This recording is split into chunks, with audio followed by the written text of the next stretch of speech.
еліміздегі және Қазақстан Республикасының діни қызмет және діни бірлестіктер туралы заңының 9 бабында осы діни әдебиеттер және діни мақсаттағы заттар туралы кеңінен түсініктеме беріп өткен болатын.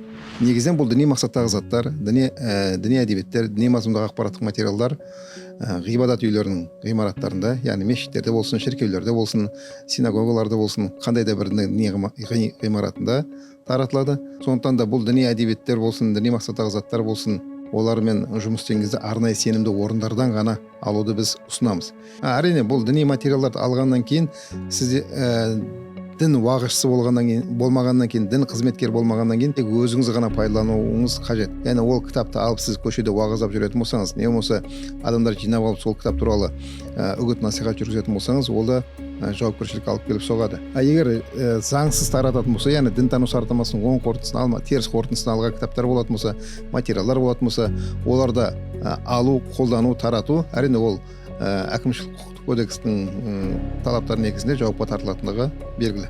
Діни әдебиеттерді, діни мазмұндағы ақпараттық материалдарды тарататын түрлі орындар бар.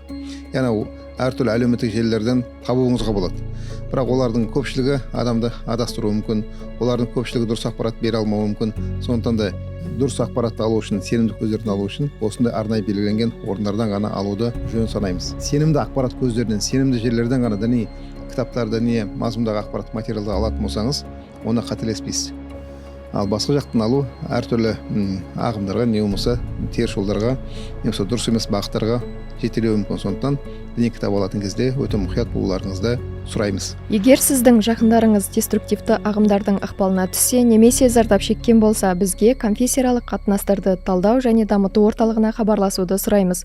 Сондай-ақ өзіңізді және жақындарыңызды ақпаратпен қорғау үшін әлеуметтік желілердегі ресми аккаунттарымызға жазылыңыз немесе веб-сайтымызға кіріңіз.